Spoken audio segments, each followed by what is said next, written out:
All right, troops, welcome to the Action Elite. My name is Owen, and I am joined tonight by J-Man and Charlie. How are you guys? What's Hey. going on? Doing good. And tonight, this is a different show from what we were going to be doing. Like this week was supposed to be our Conan special, which I promise is next week because I've watched them and I'm all ready to go. Same. And I loved every minute of them. But sadly, independent filmmaker Albert Pyun passed away a few days ago. And we thought, well, we can't not pay tribute to him. The guy was just an indie pioneer, and I think really just laid the groundwork for so many people. And he helped start the careers of Jean-Claude Van Damme and Olivier Gruner.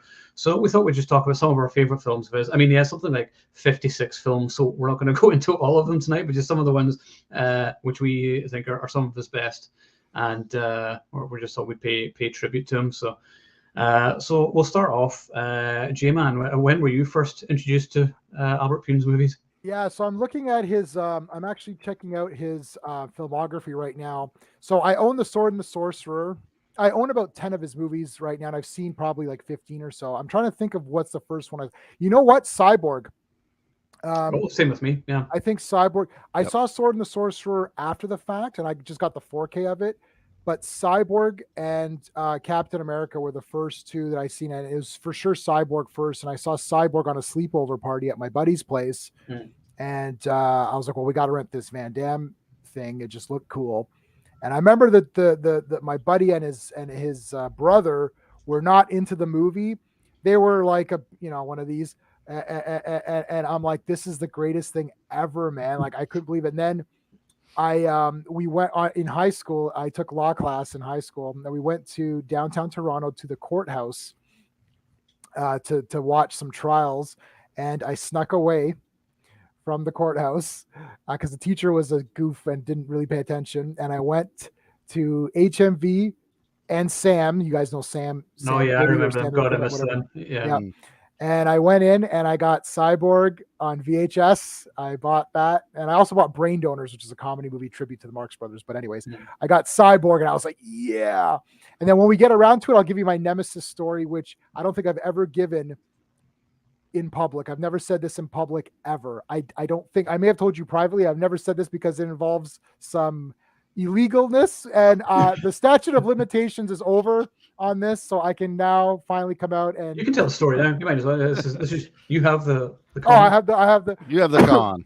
Okay, so no, I was gonna say with Nemesis, because I rented it so many times, and back then videos, you had to, if you're a store, you had to buy videos, and videos usually cost like about $100, right? And then you rent them out. It wasn't really for home use. Home video was much later.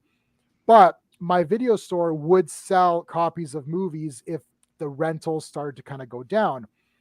And what they would do is they just put a sticker. So now my store actually had had the tapes there, not the little cards that you remove. So you had the cover that was blank.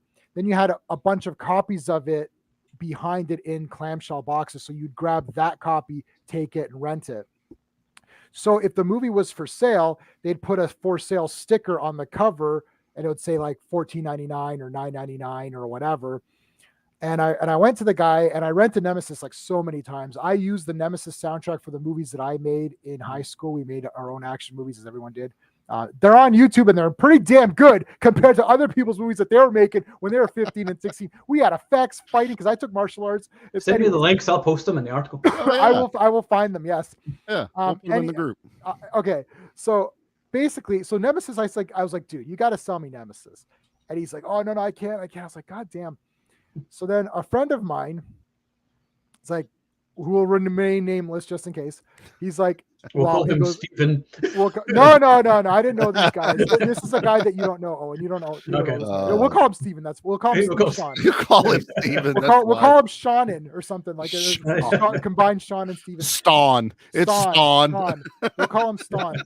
So Ston is like, okay, no problem. He went and took the sticker off of a movie that was for sale and put the for sale sticker on Nemesis. For shame. And I was like, well, okay, I didn't do it. It says for sale. This is how we justified crap like this as kids. He's like, I'm just moving a sticker because I'm not actually purchasing this. And I'm like, right, I'm purchasing it, and the sticker's there. I didn't move the sticker, so it was like this, ultimate justification right there. Well, and that's the Nemesis copy I still have on VHS. Of course, I have it on DVD. You have to keep it forever, though. I will Yeah. keep it forever. If you sell it, then that is transferring stolen goods, and that's Right. even worse. So you Right. can't do that. And like, look, let's face it. Was anyone ever gonna buy like Nemesis? You know what I mean? Like, it's like I was the only one renting this movie. You know? But I'm not in Canada. I got all 5. I've got 5. I got all 5. Yeah.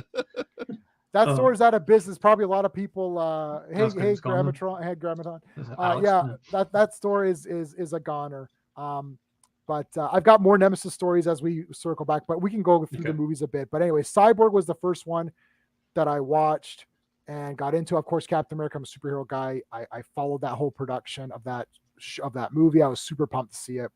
So yeah, we could circle back around just so I'm not like talking forever. But anyway, you're good. Yeah, I think what's funny is that I watched The Sword and the Sorcerer the other day because I haven't seen it in a good few years. Yep. And then it all came back and I thought, oh my God, I remember this movie. I watched this all the time growing up because I always remember the guy getting the sword through the head and the blood, and then all the nudity as well. And I remember being a kid, I was like, this is awesome. And you got like the gore and the boobs, and I was like, this is the greatest movie of all time. And then I watched it the other day and I was like, this still holds up as just a great fun fantasy movie. I mean, yes, like the opening voiceover scene is just lifted from Conan. It's pretty much exactly the same. But if you're going to rip something off, you might as well rip off Conan. But I just had a lot of fun with it. And Richard Lynch, of course, from Exterminator, and tons of other movies. He was he in Exterminator? Was he one of the guys in Exterminator Invasion movies? USA? Yeah. No, was not in one of the Exterminator movies. No, no. I know Invasion USA. The second one. He's in that Dudikoff one though. What was that called? The problem is all of these canon-ish movies start to they blend really. I mean, Richard Lynch anyway, but like he never phones it in. Like no matter what the movie is, like in this he's Cromwell, the evil king, and he's awesome. But the one thing which everyone remembers from this movie is the tri-blade sword, which is the one toy I would have loved to have had if such a thing existed as a child. And I was like, that's the greatest weapon of all time. And these old like fantasy movies from the 80s, these had like the best weapons, like Krull, the glaive. Yeah, Krull, the glaive, yeah. So exactly, Grammaton, you have me boobs. And everybody else. But yeah, I mean, Sword and Sorcerer was just a great fun movie. Did exactly what it says on the tin. And it was so nice just to revisit it. It's on Tubi right now, and that's where I watched it from. But you mentioned this on 4K. I'm probably going to pick up the 4K. I got the 4K. I also have there's 2 theatrical posters, an A and a B. I have the second one, which is the more bright one with the more colors, with the 2 guys on the side and him running forward. Yeah, I have the original theatrical poster for that folded. It's hard to find. I like fantasy posters and I like original posters. I don't mind folded because that's how it was. So I've got that poster. I'm very happy with it. I upgraded from DVD to Blu-ray /4K and for Sorcerer. It's great. This is a slightly weird thing which I got whenever I was watching it. Is that it almost felt like an early version of Game of Thrones. Yep. And because you got the nudity and the violence and everything, but you have the machinations of the people wanting to rule and things like that. And I was like, you know what? This is sort of Game of Thrones without the nihilistic tone, of where there's actually people like you can root for. Because Talon himself is just so awesome. He has like heroic music come on anytime he does anything remotely cool. Yeah. And I love the fact that he only does the mission because he's basically trying to get laid with. He doesn't like ask her to sweeten the pot or something like that. He's like, you want me to go do all this, and all I get is you. I remember very little of it. It's been so long since I watched it, but. Yeah. And that's what a hero is, kids. That's it, yeah. And we're definitely putting that one in our fantasy tournament. It's exactly what I told Owen when he brought it up. I said I haven't rewatched it because I guarantee it's on. It's going to be on there. Man's list for the list. I really enjoy that one. So, and then Cyborg was one which I watched a lot. My cousin introduced me to the Van Damme movies, and we had them all on VHS, and we watched Cyborg. I always remember finding Cyborg quite disturbing because I was 9 or 10 when I first saw it, and you got the hand being rubbed across the barbed wire, and I remember being really shocked by that as a kid. And when she's trying to hold up the family, yes, it's like boom, boom, yeah, boom. That was that's cool. horrendous. And then Van Damme gets crucified in it, and then Talon gets crucified as well, and in Sword and kind of Sorcerer, a recurring theme. Yeah, but Cyborg is, I think it's kind of underappreciated. A lot of people, talk shit about it, but I really enjoy it. I thought it was something kind of different, and I think Albert could create these like post-apocalyptic worlds without needing a huge budget. He'd give us sort of like, I don't know what the effect is called, but it has that glow kind of thing to it, where what the effect is, but it gives it this otherworldly, almost dreamlike look to it, which Nemesis had as well. Kind of like a halo effect on everything. And I thought that worked really well. He would also spread out the effects. Like if you look at like Nemesis, the big ones are Nemesis and Cyborg are kind of my favorites. Dollman's cool. Obviously, I'm looking at this arcade. I own that. I own Sword and Sorcerer. But it would be like some matte paintings and like some cool stuff. And then it would go to like some okay scenes, and then something cool would happen, like the Cyborg. When she removes her head or whatever, like she removes her thing. And it's like, oh, that looked pretty cool. But it wasn't like effects. It's like he maybe had 5 effect shots, but he saved them and spread them out as they went. So that it feels like this movie is a lot cooler than if you actually sat down and say, wait a minute, there's not that many effect shots, but it just seems like they come in the appropriate times, that it feels like it's like a more epic movie. That's a good talent. Like, it's very genius. I thought Nemesis was like, I wasn't thinking it was better than Terminator, but I was like, I'm like, this is pretty goddamn awesome. Like, I wasn't thinking Terminator's way, way better and Nemesis is way down here. I was like, they're pretty damn. They're on the same. They're in the same ballpark. With suitably different stories. Yeah. Exactly. It wasn't a shot for shot copy, which was nice. Yeah. Exactly. So before we continue, Charlie, when were you first introduced to him? Well, I was originally thinking it was Cyborg till I remembered he did Captain America, and it was definitely that was the first one I got to watch, because I remember seeing that at the rental store going, they made a Captain America movie? What the hell? Rented it. As a kid, I loved it. I didn't have any complaints about it. I know the joke now is the big, rubber red skull face mask, and he had a motorcycle and a motorcycle helmet and all this other stuff, clear shield. But, no, that's not the one. That's the other one. That's the red brown one. That's the red brown. Yeah. But this one was actually pretty good. Yeah. This one did have the rubber ears. The rubber ears. It's been forever. It was a comic accurate costume. You look good. Yeah. Yeah. But I remember watching that first, but the one that has stuck with me like you guys has been Cyborg. Cyborg is like, when I started watching Van Damme movies, was just going and grabbing Van Damme movies when I could just go rent them myself. So I was getting like Black Eagle, Cyborg, Kickboxer, all these things, and just watching the crap out of them. And Cyborg felt like a martial artist, Mad Max kind of feel to it. And then later on, as I wanted to dig more into B-movie stuff, I got into Nemesis. I didn't know other people like Nemesis till I met you guys. I have always talked about those movies, and I'm like, I love them. The rest of them kind of suck, but I still love my Nemesis movies, and then we'll talk about one later that I laugh at all the time, but we'll get to it a little bit as we go through his filmography. Yeah. The cool thing about Cyborg as well is that the characters are named after guitars. Yes. Like Fender and Gibson and everything. And I was like, that is awesome. Love that. That was really cool. I always love the final fight scene, which I always consider a sort of a good double act with Universal Soldier, because it's a fight in the rain. Yeah. And then I like Fender as well. Mostly he just goes, and that's most of his dialogue, but his best dialogue is the opening scene was like, I like this world. And I just love that, because it sounds like it's the narrator, but the narrator's the villain. Yes, you don't get that too often. Yeah, and you're like, what the hell? Oh, I wasn't expecting him to do that. And I just thought that was a really cool idea. I remember watching it, and I know it's a big misconception with people is you expect Van Damme to be the Cyborg. You don't realize he's not the Cyborg in it. But yeah, Sheldon recut it for release. I think I remember hearing about that. Yeah, I think there is supposed to be a recut. Yeah. Oh, and you posted a picture of your autograph, and it says Slinger, which is the original thing it was supposed to be. Yes, the Slinger cut. This is called. Yeah, so that's not Cyborg. Yeah. Oh no, it is. No, but that's not the Cyborg I have.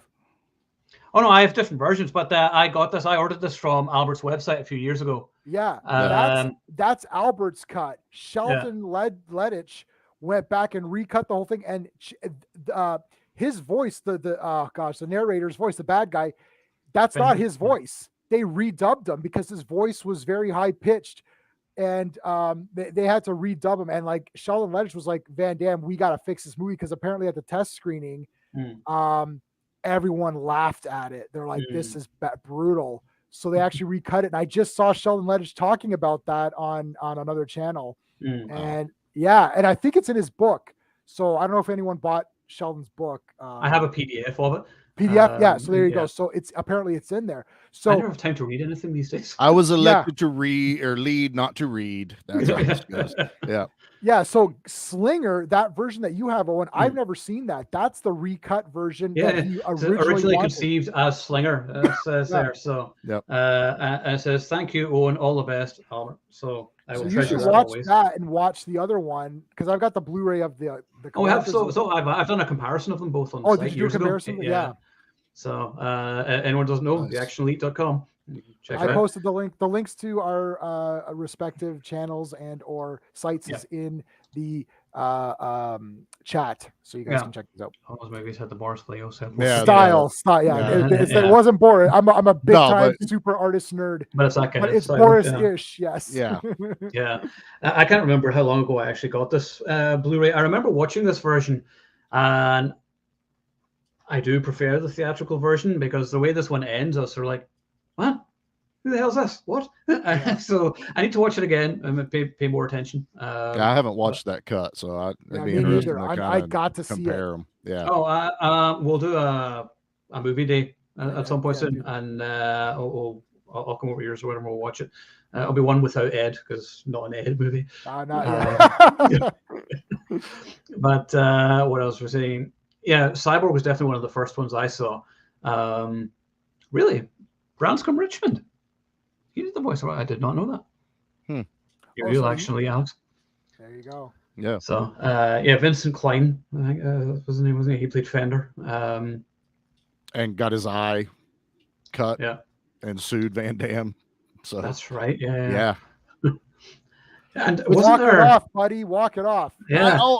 It's like, it's not like he did it intentionally. I don't like the fact that he sued and won. Like, shouldn't the studio cover that shit? It's like, it wasn't Van Damme's fault. This is canon, though. So this was canon, because this is famously, Cyborg only exists because they couldn't do Masters of the Universe 2. Masters of the Universe 2 sets and everything. Had all the sets and everything. So, and you have to imagine the way Albert does his movie making. It is very independent and low budget. And they went, well, we have all this shit left over, and they opened up studio doors, and Albert's just like music playing and angels in the background, and Albert's just like, I can do so much here, so it's like, and what he did with what was left over is still amazing and holds up. We're talking about it now.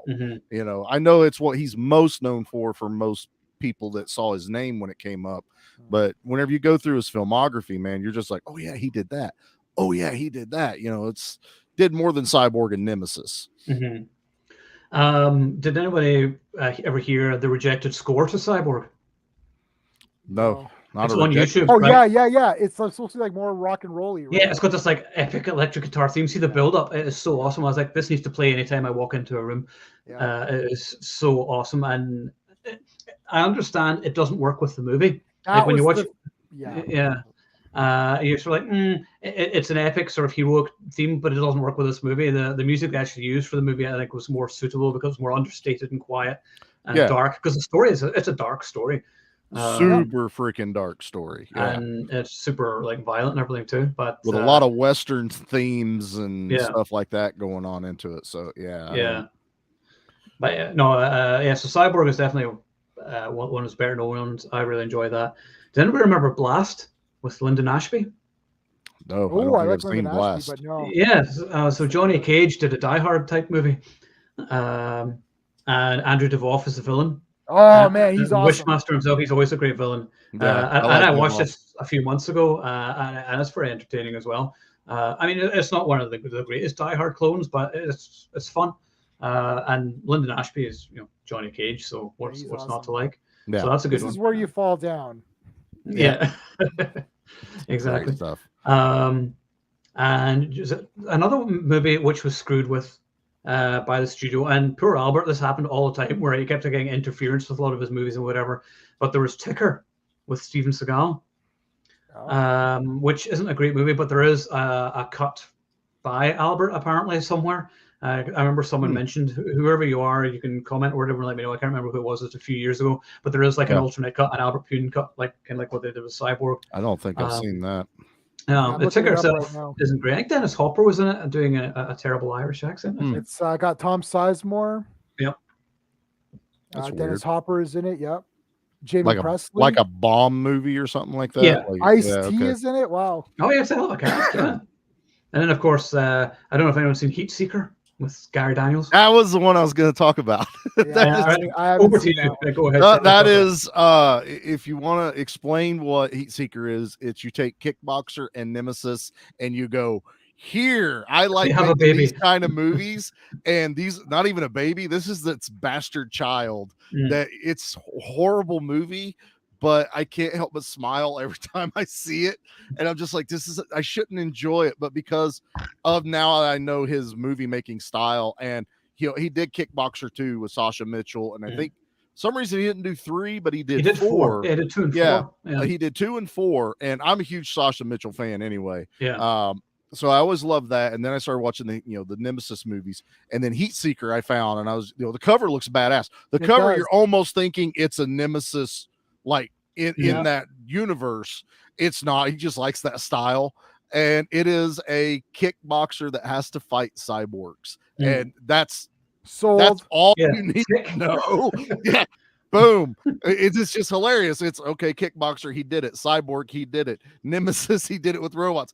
Let's just make one movie that's an amalgam. How do I not have this? How do I not have this? Is a disgrace. I think it's all on YouTube somewhere, I think, or Tubi or somewhere. Grammaton is saying it's on Tubi. Or Tubby. He calls it Tubby as well. I call it Tubby. It has to be Tubby. It's Tubi. It's Tubi. Yeah. That's Tubby. Everyone knows it's Tubby. TV Tube. Television Tube, Tubi. Yeah, it's look. Tubi. If we're going to get sponsored, we got to say their name right. Damn it! It is. I think it's Tubi, but the Canadian Tubi is different from the American Tubi. Is it? Yeah. Yeah. Me and J-Man figured that out. We figured that one out. They added Galaxina to mine when we were looking for it, and I was like, J-Man, it's on Tubi, and he goes, no, it's not. Yeah. I was like, so I'm watching it right now. Yeah, so I owned Galaxina, so it didn't affect me, but it affected the other guys on the trying panel. To get everybody else to watch it. Everyone else had to watch it, and it's like, why own What's it? Galaxina? I've never heard of it. Yeah, we'll just keep it that way, probably for your own benefit. I'm the only Charlie kind of likes it, and we're the only two people on planet Earth that like it. And even it's the filmmakers are like, I had to find stuff I liked just because I knew everyone was going to downvote it, so I just went for it. But okay, well, I've never heard of it. Yeah, but yeah, there's Heat Seeker. Another one that I liked was it was Raven. The hell was that? Ravenhawk, and it's the girl that's in it. Every time I've seen the cover, I call her Lady Rambo. Yeah, I remember this. Is she the Native American? Yes. Yeah. I remember this. And she's in another movie that's not Albert Pyun, but it was Iron Eagle's Aces, and she's literally a female Rambo in that one. I mean, they show her muscles off. She's like chained up to a wall. She like rips the things down. That was mine and my dad's thing on it. But Ravenhawk's actually pretty good. I just got Aces on Blu-ray the other day. I finally got it's probably not a great cut, but I have it on Blu-ray.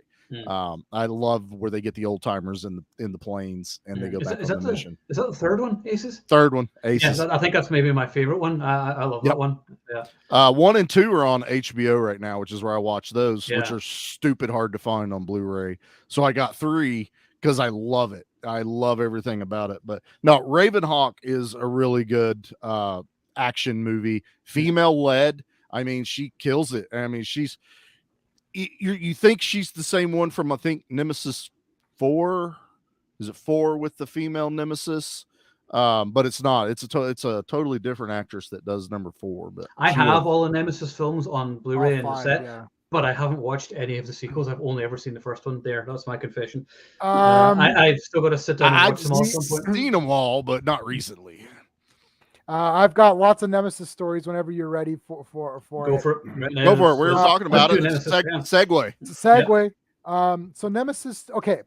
Nemesis 1 came out. I watched it 4,000 times. I participated in an illegal action to get it in my hands. And then I showed it to everybody who ever knew me, including kids that I would babysit my neighbor's kids. And they all saw Nemesis. They're like 12 and they saw Nemesis. And that chick is naked the whole time in that apartment with so Thomas Jane. The Punisher's bomb. There you go, ladies. Yeah. Anyway, so and they loved it.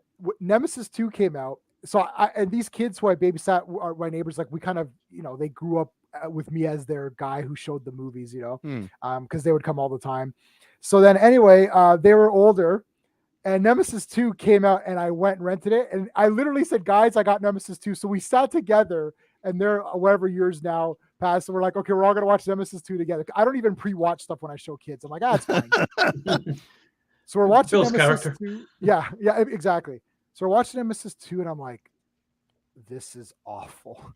I'm like, oh dear God. So it ended and the kids are like, it's 2 of them brothers and they're like, and I was like, oh, did you guys like that? And they're like, and I think they were a little nervous to say that they didn't like it because they thought, right. I must have liked it. Mm. And then they're like, I don't know. I was like, yeah, I thought it was awful. And they're like, yeah, it's awful. And I was like, what happened? And then Nemesis 3 came out and I got all pumped up and I was like, no, it's awful. And then Nemesis 4 okay, so Nemesis 4 is the Sean story. It's more of a Sean story with my interference. I didn't know there was a Nemesis 4, and Sean and I were at a video store. So now I know Sean, and we talked about the Nemesis movies. And I bought 2 and 3, even though I thought they were awful, but they're still completionist, and they're fun. Yeah. They're fun, but like, so Sean's going through. He's like Nemesis 4, and I literally ran and ripped it out of his hand and went immediately and paid for it and bought it. And he's like, what? I was like, it's Nemesis 4. I need to have it. I was like, you don't have the other movies, Sean. You don't need this movie. You don't understand. Need it. It's like, I said, listen, you can't call shit out. If you find something, hide it, take it to the thing and pay for it and tell me after that you got it. He's like, look, Jay, Nemesis 4. Boom, it's mine. So anyways, and then we all went, me, Sean, and another friend who will remain nameless because he doesn't want to be part of any online content, not even his name. We sat down, we watched Nemesis 4, and like, it's probably one of the worst films of all time. And we're just like, this is bad. But we were just hooting and howling over it. And Sue Price is like talking to that guy. My buddy went to the bathroom. He came back. He's like, did you pause the movie? I was like, no, it's the same scene that's still going on. He's like, what? She's still talking to this guy? I was like, it's been happening this whole time. And then part 5 came out and I pre-ordered it. Yeah. But I have all the movies. They're all fun. I keep threatening Sean to do all 5 Nemesis in one. He's like, I'm never doing it. I said, you have to do it, Sean. He's like, I wish Sean was here because his Nemesis story is, I can tell you his story quick. He watched it off City TV so we have a channel here, City TV. They would play late night movies. So he watched Nemesis 2 and he's like, it's awful. And the host of the show would be like, okay, guys, up next, Nemesis 3. And Sean's like, okay, I'll stay up and watch it, right? And the host would cut in every so often and be like, okay, guys, now I know Nemesis 2 maybe wasn't up to your standards of Nemesis 1, but Nemesis 3 hasn't been as good. But I promise you, the ending of Nemesis 3 is going to make it all worthwhile. So Sean is like, oh, my God. And so it ends, and it's still awful. And then the host came by, he's like, yeah, I lied. It's not good. the host of the show's like, yeah, I lied. It's not any good. Got to keep that viewership up all the way through. And we're just like, no. So I'm so happy I have these, and I don't want to. I'm not saying anything negative against Albert Pyun. I physically own 10 of his movies, which I mean, has Tarantino made 10 movies? Because I own as many Albert Pyun movies as Tarantino. I own every Tarantino movie. Do you count True Romance? I think he's getting close to 10. I think that's I think he said he's going to retire after 10. I think he said after 10 was right. So I own. He never said he would shut up, Owen. He just said he's going to not make movies. Yeah, I mean, I own more or equal to Tarantino movies, Albert Pyun movies. So Yeah. I'm definitely not saying anything. And there's a few here that I didn't know about, like Arcade. I didn't know he made that because I've got that movie. And Doll Man, I forgot. I own that. I forgot. I love Doll Man. You can't go wrong with Doll Man. Tim Thomerson, anything with him in it is always awesome. Of course, from Nemesis as well. Yeah. And I think Nemesis is the masterpiece, and Cyborg and Sorcerer are up there. I think Sorcerer is probably his biggest budget film. I thought because it actually looked pretty good. Looked good. Some decent battle scenes and everything. So I've done a little write up on it, which I'm going to post in the next few days. Going back to the Captain America, Ronnie Cox was in it, of course. Yep, he's awesome. I remember, wasn't he the president, Mr. President? He was the president. Yeah, and him and the kid. And the kid from was it the kid from A Christmas Story in the beginning when they were young? Yes, I think it was actually him. Oh, Ralphie, Ralphie, and they had the decoder, and then they saw Captain America fly over, and they're like, oh my God, it's Captain America, or they didn't know what it was, right? And then he becomes the president, and then they find Captain America, thaw him out, and all that stuff. And I don't know, I really like that movie. The first 15 minutes is killer. Mm-hmm. Like with Red Skull and his proper skull, and you're just like, holy shit. And he's making fun of America. He's like, this is the champion that you brought. And he's like, I'm like, this is so cool. I don't know. I like that beginning a lot. And then I didn't mind the story, but Red Skull doing plastic surgery to look normal was kind of like, I didn't like that part. But otherwise, he looked cool. I didn't care about the ears. I didn't really notice it, that there were rubber ears. I never noticed. When you're a kid, you don't care about these things. As kids, we were like, well, obviously they got to do something with his ears, so they're there. Whatever. He's not an actual skull running around there. Yeah. I remember there was an interview Ronnie Cox did a while back, and he said, it remains to this day the finest script I have ever read. How those guys messed that film up, I will never know. For Captain America? Yeah. It's a sound story. Like, he comes back, he's at fish out of water. He goes back to what he knows, which is the girl that he left behind. She's obviously grown old, and she's got a daughter now. And it's like, okay, it's a completely different world. He's trying to like find his place in it while fighting the enemy that put him in this position. Yeah. Like, if I'm telling you this story, you're like, there wasn't enough action set pieces that made it stand out as a great film, because once you start getting into the 90s, and then you've got X-Men's around the corner, and Blade is around the corner, and even like going into like even the Shadow or Rocketeer and Phantom and some of these other kind of mid-Carter characters, right? It's like it's like it wasn't holding up. Like, Captain America should have blown all this away. They should have had way more money. I don't think Marvel had confidence in anything other than Hulk and Spider-Man, which were the first two things sold. X-Men sold after that. Nobody wanted Captain America, which is why Marvel retained those film rights. Yeah. And that's why we got a Captain America and Iron Man. So Iron Man and Captain America, who are the two most popular, were trashed back then in terms of, because they're not proven. Everyone knows Spider-Man and Hulk because Hulk was a successful TV show and Spider-Man's a household name. So, yeah. Spider-Man had 6 different comics runs every month. And cartoons that never ended. Hey, could not be reached. How's it going, dude? I looked it up. The Sword and the Sorcerer had a $4 million budget. Wow, that's good. Anybody want to take a guess at the estimated budget for Cyborg? Well, I looked at it while we were talking, so I'm not sure. Was it 2 million or something? $500,000 estimated. Really? Because, I mean, let's face it, the film looks good for that budget. I think what it is they don't count what was already done, because there was a lot, like costuming, set designs, all that was already there. So you're really just paying for cast and some special effects and a few other things that you needed to add. So it's why it also says estimated, because my guess is there is no real hard number to that. That was just Canon went, how much do you need this week? Okay, here's this. How much do you need today? Okay, here's this. Nemesis or Angel Town? I have the double pack of Nemesis and Angel Town. Let me look up Angel Town. I was going to say, which one's Angel Town? Angel Town is where he is in the neighborhood fighting the gang. I think it was his first film or one of his earliest movies. Yeah. Oh, yeah. I remember. No. Nemesis, to his I prefer Nemesis and his brown jacket and look. I literally ripped that right off for a movie I made in university, and we literally used the Nemesis soundtrack for our movies. Like, it's crazy. Yeah, the He-Man sequel and Spider-Man. And Spider-Man. That was the other one that they had optioned. as we were talking about Spider-Man movies that were supposed to take off and go. Yeah. Does anyone remember Mean Guns? Oh, with Christopher Lambert. Yeah. Yes. I watched an interview with him. There was like a video with him, and he said he loved Albert and said that he was a great director because he could do a film with like a budget of like $5,000 and make it look like it had a budget of like $5 million or whatever, and just and he could. And once again, like Mean Guns had that weird sort of dreamlike look to it. And had this bizarre mambo soundtrack. I always remember the score, like this mambo music all the way through it, and I'm like, that's so bizarre. And it's a bunch of killers in this building. Yeah, there's another Ice-T was in that with it. Yeah, Ice-T and Mercy from Warriors, one of my top 20 favorite films of all time. Mercy's in it. She's awesome. Oh, that's great. I have it on DVD. I haven't watched it for a couple of years, but I remember enjoying it. And if Christopher's in it, then I'm going to like it because I just love him. I always think he's a bit underappreciated. Oh, for sure. Yep, that's another one that if I get a chance to meet him again, I'm going to. Yeah, it's definitely somebody I'd love to interview someday. So Christopher, if you're watching, call me. Has anybody seen Omega Doom with Rutger Hauer? I own that one. I remember Sean did a write-up on that on the site years ago.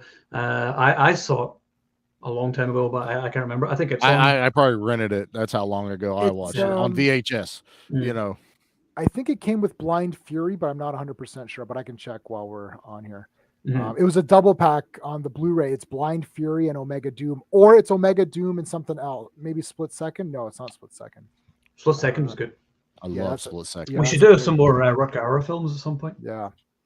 We covered Blind Fury not too long ago. I remember. I remember. God, I had been so long since I watched it. Going, why have I waited so long to watch this movie? It's genius. I love that movie. Yeah. So the Kickboxer sequel. We haven't got to the Kickboxer films yet. So part 2, Sasha Mitchell, but also has the return of Tong Po.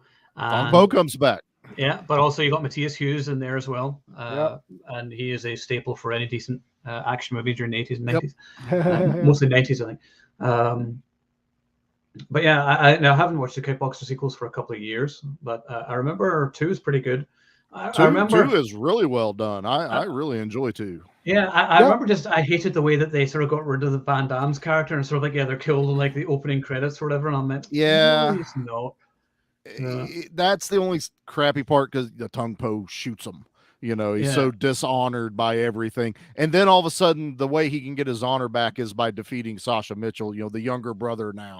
And it's like, that's horseshit. But as far as I think he was still the younger brother. He was the brother, but he should have been a cousin or something. I think it would have been better, but you didn't need to kill them off. You could have just honestly didn't need to. You could have just said they were somewhere else if you couldn't have got them. That's it. Like, why does everything have to be this? We were killing off everybody. Like, but I like, he's running, like trying to keep the dojo open and stuff like that. He takes a kid under his wings and kind of teaches, and he's super reluctant to even be doing this stuff. Like, he's got to go do it and get paid to do it now in order to keep things open. And then he gets tied up in this fight against, ultimately it's this whole thing for Tong Po to fight him. Right. But dude, I have loved Sasha Mitchell. It's funny. We just covered a movie. We recorded it last night called Class of 1999. Oh yeah. God, I love that movie. Yep. And I love the sequel, which has Sasha Mitchell in it. And Class of 1984, if we're talking classes, which is filmed here. And that's all. Can't even think of his name now. Guy that did Commando and Mark L. Lester. Mark L. Lester did Class of 1984. Class of 1999 is a sequel, even though it's really not. And then there's 99-2. 99-2, which is the substitute with Sasha Mitchell. And I've loved that guy. Anything he was doing, I was watching it. And so Kickboxers were really good. 3 wasn't bad, and 4 is just kind of like, you did it. Okay. It's funny with the third entries in these movies, it always becomes a one-man army movie. And this is stuff being about kickboxing, and he has guns and everything in this. Let's put machine guns in his hands now. I'm like, you know what? Okay, that's fine. Go ahead. I remember you could have made it anything else but a kickboxer movie, honestly. And it probably would have worked. But no, I like, as far as all that goes, his Kickboxer 2 is a worthy successor to the original Kickboxer, in my opinion. I would say so. Actually, I need to watch them all again. I need to do updated reviews and watch them all. Cause it's been a good few years since I've seen any of them. But I have not seen. I saw Kickboxer 2. I was a bit disappointed when I had seen it. So I did not watch 3 or 4. But I mean, this is me as a kid. Van Damme. Well, like everything we did in our lives was based on what Van Damme did. Absolutely. It's like I got Hard I'll Target. agree with that. He got the earring. I'm like, oh, I need an earring. That's my earring that I have. I've got 2 now. Did you ever have a mullet? I did. Did you? I need photos of the mullet, or didn't happen. I don't think any exist, and if they do, I will definitely burn them. My mom probably has my mullet pictures. Yeah. I had to. Listen, everything Van Damme did, martial arts, I'm in martial arts. It's like, gotta do the splits, gotta do kicks, gotta learn how to do the kicks. Like literally Van Damme was like everything that we did. We would talk, we would do the accents as best as we could, which I guess would not be appropriate now, but whatever. Sure it is. Yeah. Every movie that came out, I got that poster and put it on my wall. So I would take one down, put the next one up. The only one that I have that's still in good condition, that's an original proper poster, is Double Impact. But I had Hard Target, Time Cop, Double Impact, Nowhere to Run, Maximum Risk, like whatever. Just go in order. Like Knockoff, I got every poster. It's like the next one, put it up on the wall. New Van Damme movie, take that one off, put the next one on. Hard Target. Did you get Double Team? Because then you got Dennis Rodman and all that stuff. No. Double Team and Knockoff must have come out pretty close together because I didn't get Double Team. I think they did.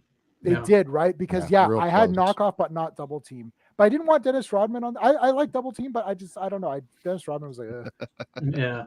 I don't think I saw a Knockoff in the cinema actually. I saw when I was old enough. I saw every Van Damme movie in the theater. I think I did, but I think his career was starting to wane at that point. What is the final one because that's real close to the last one that went to theaters even. The last one in America, in North America, in Canada was Knockoff. Then nothing until JCVD. That came in theaters, and I saw that in the theater. And Expendables 2, and then, which we all saw together. Yeah, I think that's it. Yeah. Has there been anything else in the cinema since? He hasn't anything. No. He's kind of retired now. I mean, he keeps talking about these movies coming up, so we'll see. He announced he's retired, and then I'm doing this movie now. 3 projects coming up. You're like, what? Yeah, I was like, you know what? Do it, brother. If you can pull it off, and they're paying you, cash that check, man. I'm going to pay to watch any movie as long as you're in a movie. You could be reading the phone book. I'll be there to see it. Exactly, man. I totally will watch it. Yeah, but you're right. I could see as a kid going, it's not Van Damme in a Van Damme type movie. I don't want to watch it. You know. That was my Kickboxer 2 thing. I'm like, it's not. Yeah, same here. That's why I didn't watch the Kickboxer movies for years. Right. Like afterwards, I was like, if it's not Van Damme, I don't care. Right. And it was kind of like that with the Bloodsport sequels as well. But then I watched it and I was like, wait a minute, this is Daniel Bernhardt. He's awesome. And I think I prefer the Bloodsport franchise to Kickboxer franchise. I think the Bloodsport one is better. I have an affinity for Sasha Mitchell, which is why I can watch those. You know, and I know he put it up there. Everybody gets into some shit. Yeah, we all do bad things. It happens. And when the spotlight's on you, it is magnified. It's not like J-Man who gets to steal VHSs. Oh, I know later. What? Okay, I knew this was gonna happen. I knew it. The second I say this, it's like that's it. Everyone's gonna be like, "Oh, he stole Nemesis." The funny thing is, you had already told me this story. I did tell you in private, and I also heard the snatch the movie out of Sean's hand. Well, that's with Sean reacting to it too, going, "That's exactly what this guy did." Took it out of my hand. You were the best of us, G-Man, and you let us down. Damn it, man. Everyone's on their own. Like I can't. I'm a movie collector. I'm still a collector. Everyone forgets this. Oh, Jay's a nice guy. No, he's still a collector. We don't F around. No matter what. That's my collection will die with me. You won't. Right. You'll be somewhere. You'll be somewhere else. You won't die with me because I'll be the one that kills you. You're TNT. I still have my Nemesis 4, right? Sean's not around all the time to watch movies with me. He's off with his wife. It's like I've got guys still have Nemesis 4. It's like they're gonna bring back that behind and it's gonna be J-Man behind the DVD. And it's gonna be like the whole Saldry tale of J-Man. I stole it from people and went to Sean will be blacked out and it won't show his face and it'll alter his voice, but we all know Sean. I don't know what happened. He was so quiet. I just didn't know who he really was. Well, if we're admitting to our various crimes, I got a speeding ticket a few weeks ago, so I'm now a crime lord and I'm starting up my own crime family. Oh my God. I was driving 76 and a 50. All I can say is these are the Canadians, guys. This is totally off brand for you guys. What's going on? This is the Mad Max society we live in now. Don't pay it. Do the. Oh, I already paid it. It's only $40. It's only $40. Oh, okay, but you didn't get points, did you? No, he was cool because he saw that I really needed the bathroom and I was in a sweat and I was like, please let me go. Let me go. God, so, this is the most expensive poop I got to take right now. Well, they do this thing where it's like a quick resolution where they just offer you a reduced speed and they just charge you like a small fee and then you're gone.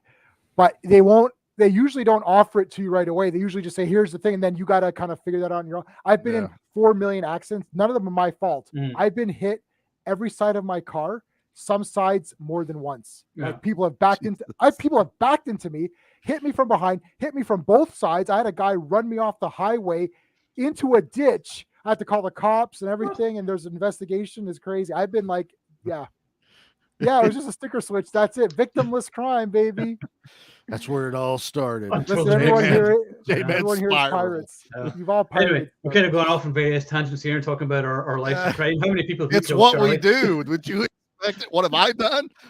Nothing I can talk about on the internet. Moving on. Yes, and then there's Kickboxer 4. Now, is that the one where Tong Po had the terrible makeup?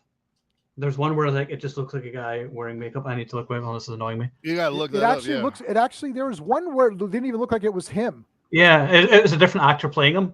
Yeah, that was. I don't know which one that was, but I didn't even watch that. That looked really bad. Yeah.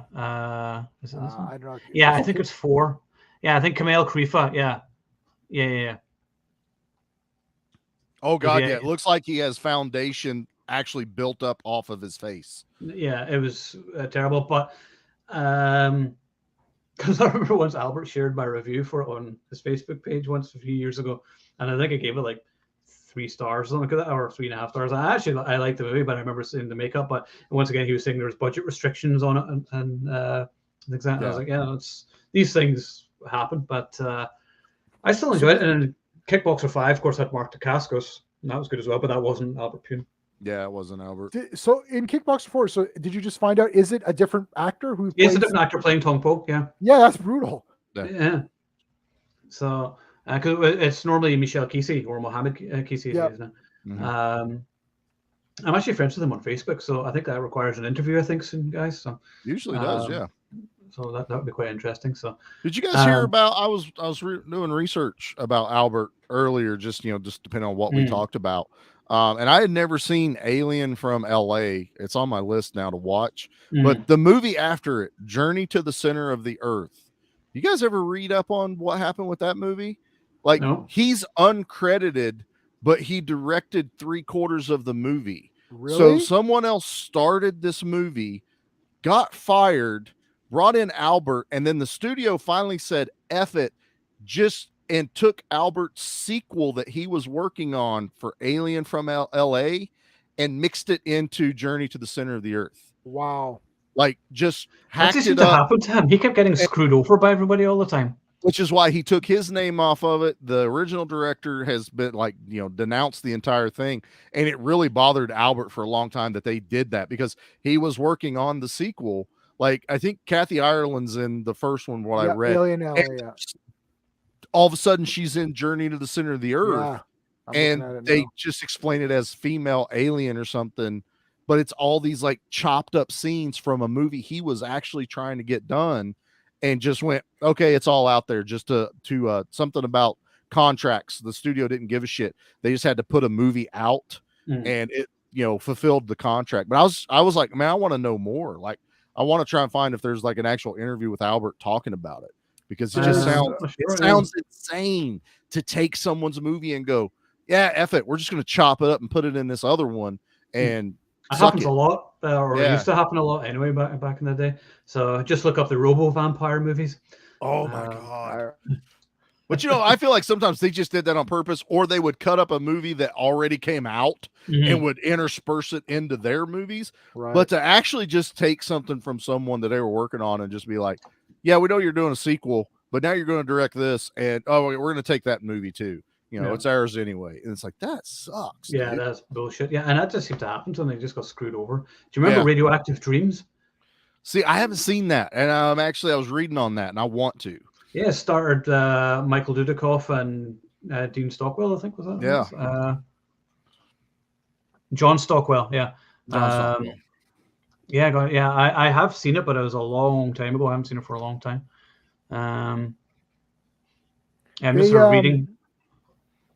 I was looking. Vinegar Syndrome has Alien from LA as I believe so. Their site's closed now because they're processing all the. And I pre-ordered a shit ton of stuff. I pre-ordered Roadhouse, so I'm waiting for that to arrive. Yeah, I didn't get Roadhouse. I was like, you know what? I think I'm good with the one that I have. I have like 3 copies of that movie. I was like, I'll wait. I can't keep. I know. I said I was like, I'm cutting myself. I can't keep rebuying these same movies over and over again.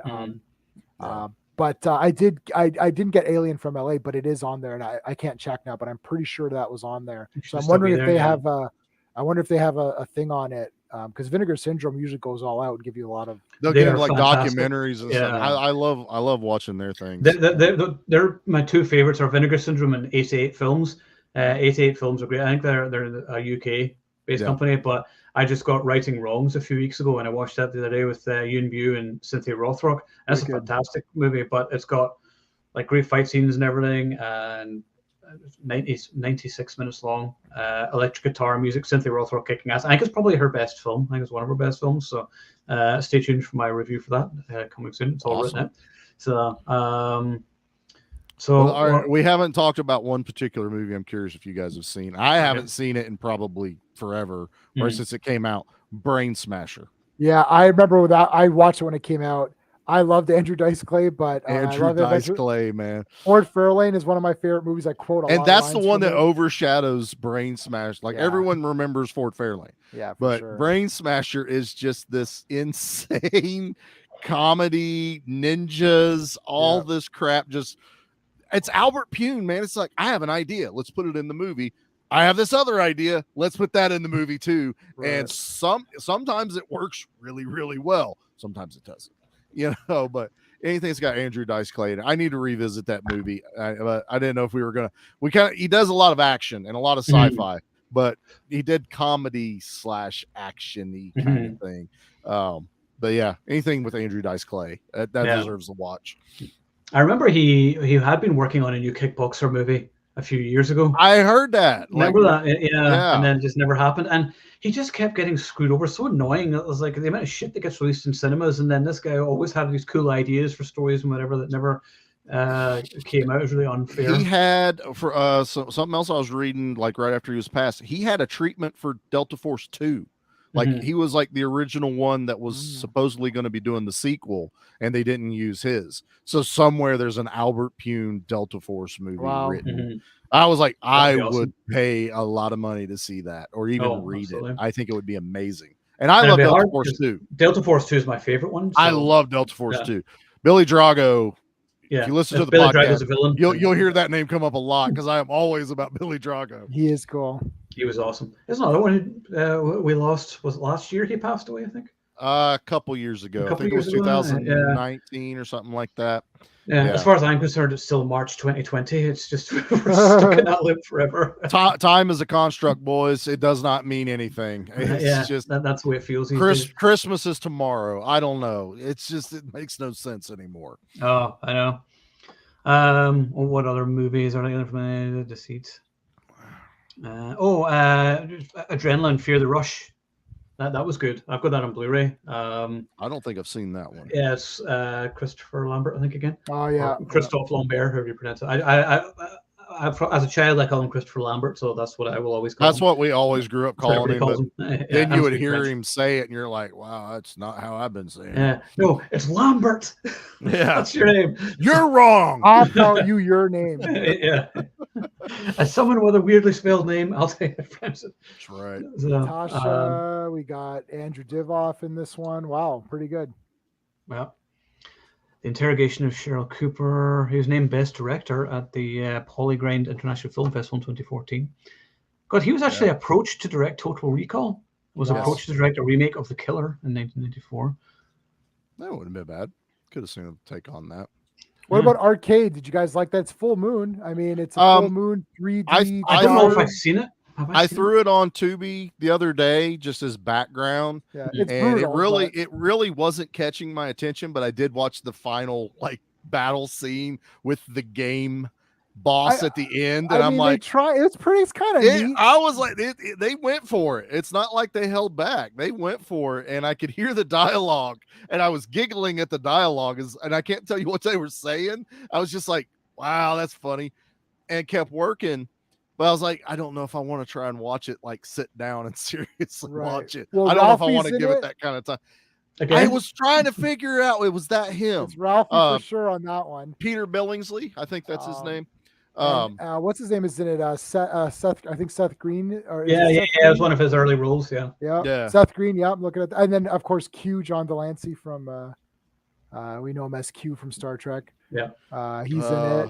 It's fun. It's one of those, it's those movies where they're trying to have computer effects. And it really wasn't working, but it kind of is still cool because they tried. You get the idea. Yeah. A lot of laser lines and grid work, and the like final boss is like this glowing dragon head cyber looking thing. It's like D&D kind of. Yeah, I was like, that's kind of cool. And then she like rips out this valved looking plastic heart because I don't know. Am I spoiling something if I say this? It's like, no, go ahead. She wins because she had an extra life. That's how she defeats the game. Thought it beat her, but forgot she had an extra life in the game. That's how insane it sounds, guys. I'm not making this up. Oh yeah, he also did Crazy Six. I remember that. Burt Reynolds, Ice-T, and Mario Van Peebles. God, I haven't seen that for a while. He worked with some real talent though. He's like a lot of big names and stuff like that. And I mean, we gotta, you also have to look at The Sword and Sorcerer was technically his first movie. And that was a decent budget behind basically, an unknown director. I think I was reading it was like it was like a $3,000 or $4,000 budget and made like almost 40 million, or $3 or $4 million budget. It made 40 or plus more. 10 times its budget. Yeah. So I mean, somebody saw something in this guy, but it's kind of like one of those things. Like he started way up here. By the time he got down later in life, he was somewhere around here. Loved by all, but he'd been dealing with health issues for several years, and that really, it was so upsetting whenever I saw some of his final posts. And he was saying he was trying to finish like a couple of movies, and his health just was failing him, and he just wasn't able to. It was in the like 06 or something when he first started talking about it, like having some issues. So he's been fighting this for like almost 15 years. And he was only 66 when he passed away. He was still That's young. it. He was 66, man. That's insane. My dad's 65. So when I look at stuff like that, it's just insane. But he just wasn't doing good. The disease was tearing him up, and I'm sure everybody that watches us knows that he did that thing where he was just asking for letters from his fans. And you're just thinking, okay, he's in the hospital. He just needs to pick me up. You send him. And then a week later, he dies, man. And it's been, God, dude, it's been a brutal month. Like seriously, like so many people have passed away. And for most people, Albert Pyun, I don't know who that is, whatever. But for us, it's like, that's just another, like the Theo from Die Hard. That just like almost kind of went under the radar on me till someone shared it. Like he's gone, and I mean it's just insanity right now, and none of them are that old. No one really in this past month has been that old that's passed away. I think I don't remember who it was, but I think I saw one like age that said they were like in their 90s, and I'm like, good run, brother, good run, you're doing great. But everyone else I felt like is just, man, you still had 20 plus years to go. Like that sucks. It is. And I would love it if someone came along and like went through some of his unfinished films and tried to finish them the way that Tolkien's family went, would complete, like Silmarillion, some of his books. Actually try and finish off some of the movies, or at least or whatever. Like release some scripts or something. Like show us what he was working on. As much as we were talking about, I would love to read his treatment of a Delta Force movie or the Kickboxer movie he was working on. I would totally read that. Just put it in a a collection, just the final unreleased movies of Albert, and just put it out there. And I'd be one of the first people to pre-order that. Absolutely. Absolutely, yeah. Because I bet it would have been better than the other two kickboxer movies we got recently. The one where Van Damme was dubbed. I watched that, and other than the ending, they redo the dance. That's the only good part to that entire movie. Pretty much, yeah. And that's it. And then the next one was Retaliation. Everyone's giving that great reviews, and I watched it, and I was like, this movie doesn't know how to end. It just keeps going on and on. I was like, I'm bored.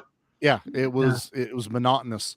It just kept going. Yeah, none of our good, like Hard Target 2, not good. Nothing that they've tried to like reboot. Even the Universal Soldiers, not that great. I mean, brought Dolph back, not that great. I could take it or leave them. Blasphemy. I love Regeneration. Regeneration is awesome. Great fight scenes. What's the next? What Day of Reckoning? Isn't that fourth one? Yeah. Day of Reckoning is. Yeah, because it's got Scott Adkins in it. Yeah, it's that great. Yeah, so you discount the ones, the in-betweeners, so it's really... you don't count the sci-fi original series, basically, looking ones. So no, they're all... The two Van Dammes, Michael Jai White in the second one, the two Van Dammes, Returns. and the next two. So it's the other two don't exist in this dojo, as far as I'm concerned. No, I don't count that. I think that just the magic wasn't there. No. I think with Pyun, I think also with Albert Pyun, because if I'm looking at Sword and the Sorcerer, Cyborg, Captain America, I would even say Dollman, Nemesis, maybe Arcade, but maybe not. But those 5, that shaped a lot of my tastes. I think that's why people like Albert Pyun. And it doesn't matter if the movies weren't as good later. It's like, you every time you watched kind of a straight to video or a lesser picture, like a B picture, you'd be like, well, that ain't as good as Nemesis. Nemesis became the bar. Yeah, right. That set the bar. Right, and that became where it's like Nemesis, Cyborg. Those are the two where it's like, why isn't this as good as that? And then for fantasy, Sword and the Sorcerer. So I think that's why he's remembered like fondly by a lot of people, because it's like, these came out in a time where, video movies, video movies, straight to video is like, well, these aren't going to be that good. But then you're kind of like, well, they're pretty damn good. I don't know. Like this actually is pretty good. They're better than most of what we're getting now. Forget about it now. Now it's a whole different story. Yeah. But, it was great to, go to the theater and watch your Terminators, or let's say your Schwarzeneggers and your Van Dammes. And then you come home and you're like, well, I'm itching for something. Well, let me Billy Blanks. I love Billy Blanks. Some Billy Blanks. I want to do a TC 2000 stream at some point and just talk about that, because I love TC 2000. I got that. I got that Vinegar Syndrome. I got that all set. Martial trilogy and everything as well. Okay, we gotta do. If we do that one, then we need to follow it up with Solo with Mario. I love Solo. Yeah. Oh my god, that's awesome. Yeah. No, I love. When he does that weird laugh when he's trying to laugh. Yes. And oh my god. But that's the whole point. At the end, it goes back. And when he's like, I don't have a heart. Hearts are for living things. She's like, but you are alive. I get choked up. I'm like, he is alive. That's right. And when he I lied. He's like, you're not damaged. It's like, I bluffed. He goes, you lied. I bluffed. I was like, yeah. I bluffed. Okay. I love Soul. I think it's like a great This is why I get along with you guys. I can bring up this weird obscure movie, and you're all like, I love that one. Well, one which I also want to talk about, which I also love, is Gunmen. Please tell me you've seen Gunmen. Oh, Gunmen. Oh, Gunmen. Yeah. Christopher Lambert, Mario Van Peebles, Dennis Leary, Patrick Stewart. Oh yes, yes. Oh, I haven't seen that in so. Oh my god. Okay, we're gonna do a double bill one day. We're gonna do Gunmen and we're gonna do Slinger / Cyborg, right? Oh, that would be good. I haven't seen this in 100 years. I remember it's awesome. I have it on VHS and DVD, I think. So it's a really good one. But so does anybody else have anything, other movies you want to mention of Albert? I think that's all sort of the main. I mean, we've kind of gone through like the main ones. I mean, we can say he was making movies all the way up to like 2017, 18. Even if it was just like he was involved and he could get his name put on it, but under director he's still doing it. But I mean, that's also sorry. No, go ahead. I was just going to say, just while I remember, Manimal himself, Simon McCorkindale, was in Sword and the Sorcerer. And did you remember Manimal? Yep, I do remember. Yeah, he's in it. He's was it Malachi? Mikhail? I can't remember his name. the character's name, but I'm gonna be watching this soon. Like Jay, he's the heir to the throne, basically, and he's the one who's want to do the rebellion, and then he gets. Oh my god, I gotta look it up again. Yeah. Well, I'm not gonna rewatch that until we do our. That's what I'm saying. We're gonna do our tournament. That's why I was waiting, because it is on Tubi. Yeah, it's on Tubi. Yeah. It also has Richard Mole in it. Yep. Too as well. Yep. Bull from Night Court. Or Nuclear Man 1, if you want to. Yeah. From Superman 4. Storm. Yeah. So yeah, it's so many like entertaining movies, and he worked hard, and I think a lot of time he didn't get the recognition he deserved. Right. But it's good to be seeing all the tributes that have been pouring in for him from everybody, and I see he's been a big influence on a lot of indie filmmakers as well. What you can do with the low budget and everything, and I think his legacy will live on for many years to come, I think. So so this weekend, everybody stick on an Albert Pyun movie. Let's watch Cyborg or whatever. So okay, right, we've talked about this before, actually. Yeah. Cyborg versus Nemesis. Oh, shit, I mean, this is like when we were Which doing child space. do I love more?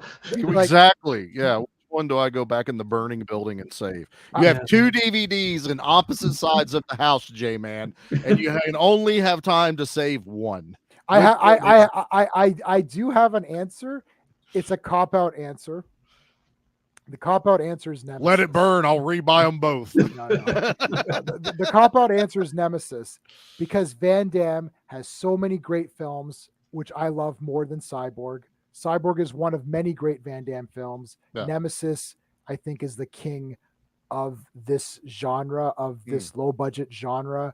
Cool characters, pretty good story. They did the best they could. I fully believed it when I watched it, whenever it came out. When did it come out? 92. In 1992, I fully believed everything what was going on in that movie. I thought it was awesome. I liked it better than Cyborg back then, and I think I still like it better than Cyborg now, and I do like it. Yeah, I think I like it better. Like, Cyborg's an awesome movie. Van Damme's awesome, obviously. But she's got Van Damme in it, so yeah. Van Damme's like take Van Damme out of Cyborg, and then Nemesis kicks the crap out of it. Yeah, I think Nemesis is actually the better film, but I have to say Cyborg, because Van Damme's my boy, and I got to support him. So double teamed last time, so I'm going on Nemesis. It's me and J-Man this time. Oh, so, yeah. This is my stream, and I'm ending it now. We're done. Boom. Done. That's it. So yeah. Oh, wait a minute. So it looks like somebody's arguing with you. No, he's right. He's right. Oh. I keep forgetting. It's an urban legend that it was Richard Mall, and I keep falling for that same trick. And I'm friends with him outside of YouTube. So you're right. Could not be reached. I keep forgetting, man. And Sean and I keep saying it, and we're like, I gotta remember, it's not him. It's not Richard Mall. Yeah, wasn't it a Chippendales dancer that was Nuclear Man? There's two Nuclear Men. Okay. The Nuclear Man that you saw in Quest for Peace is the second incarnation of Nuclear Man. There's a first one.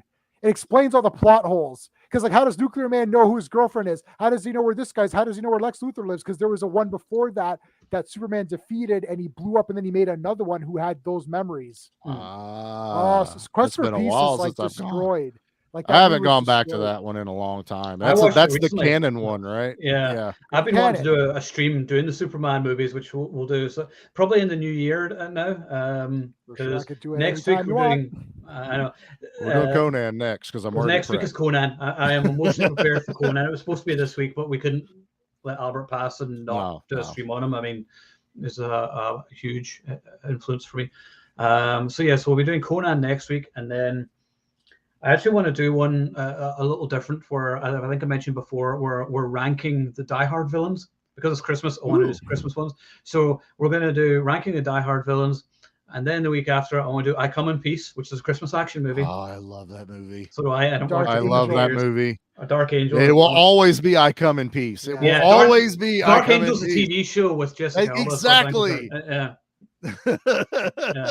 So Nemesis looks like a great cast. Yeah, you got Tim Thomerson and Cary Tagawa as well. So and Thomas Jane. So and Thomas Jane and boobs. And a lot of boobs. Yeah. maybe I might have to say Cyborg has a little bit in it, if I remember right. Not a lot. Yes, yeah, because the main chick, I always remember seeing her bum. Because she's getting changed, and it's just a gratuitous her getting changed scene. I miss those scenes. Exactly. It's what I do, get people out of the city. Yeah, like, exactly. So yeah, no, Cyborg is still. In fact, I'm going to actually look for that rejected score. It's on YouTube. That's got a full thing. You just listen to it. I want to look that up now. I think it's like awesome. 8 or 12 minutes long or something. And it's just a build up, and literally your chest hair will grow a beard. It's that's how like epic it is. It's so cool. So okay, he's still Clive not letting us thank you. Okay, man. They look alike. I know. I keep getting fooled. I'm gonna remember it. It's a Superman thing. I should know this. Yeah. So you guys know, but everybody doesn't know here. So on my other site, which is themovieelite.com, because sometimes I like to watch movies which aren't action movies. Stop it! I know, for shame, but I like in the stream. In the stream. This party's over. But I interviewed Peter Stormare, or Peter Stormare, as some may call him. The devil. John Wick 2, the devil from Constantine, or The Lost World, Jurassic Park, tons of movies. I spoke to him yesterday for his new movie, which is a romantic comedy, and he's actually a romantic lead in it. And he was one of the nicest people I have ever spoken to. He was just so cool and laid back, and I could have talked to him for ages. I think I only got to ask like 2 questions because it was like 10 minutes. We're given, which wasn't enough time, but that was awesome. And I got hopefully some interesting interviews coming up. I don't want to say who because I don't want to say it and then it doesn't happen. So I'll tell you guys offline because there's one I'm going to tell you and you're going to pass out. So yes, Die Hard villains, because my number one is not who you might think. So it's going to be interesting. So yeah, that'll be in a couple of weeks. But yeah, next week we're going to discuss the Conan movies, Conan the Destroyer, Barbarian, and the remake. And I can't be bothered talking about. I haven't seen the cartoon in years. The cartoon's actually on Tubi. It's cool, but it's Team Conan. It's basically Marvel Comics. You see, they always did that. That was Rambo. Force of Freedom. Force of Freedom. Yeah, the Force of these guys. Like, who the hell are these people? So you gotta sell toys, guys. You gotta have. That was the good old days when R-rated movies would be aimed at children. I swear, I'm gonna do like a month of that where it's R-rated action and horror movies that were made into cartoons. You know, Tales from the Crypt, RoboCop. Yeah. I think we should line that up. We should like do a couple live streams with the podcast and do like this crossover event, but all cartoons from Saturday mornings and Sunday mornings too for us on RoboCop. Because RoboCop was the best because like there's cartoons on that, and like the first RoboCop 1 and 2 are like 2 of the most violent movies you'll ever see. So like it was only until I moved here that I realized that RoboCop 2 was cut in the UK. Really? The scalpel scene when they cut into the cop, which is like the most horrendous scene ever. It's like I always struggle with that scene. It's like the only scene where I'm like, wow, that's horrendous. But that scene is like even worse here, but in the UK it's cut. So when I got the Blu-ray of it a while ago and I was watching, I was like, now I know why the kid was turning his head. yeah, exactly. So that explains a lot. But and also Charlie did a RoboCop stream recently, so you can check that out. Yeah, man. We just did RoboCop. It's fantastic. And Universal Soldier. We had bangers coming out. Yeah. And next Tuesday is Class of 1999. It's on Tubi. If you guys haven't seen it, watch that movie. I love it. I love it. Anyone watching too, go watch it. Pam Grier, Pam Grier, Patrick Kilpatrick, all the teachers were awesome, right? Yes, the general from Delta Force 2 is one of the robots. Malcolm McDowell. James P. Ryan. James P. Ryan was the president. Yep, and we were just talking about him. Billy Drago, his son. Is Sonny, the buddy that ODs by one of the teachers, is Billy Drago's son.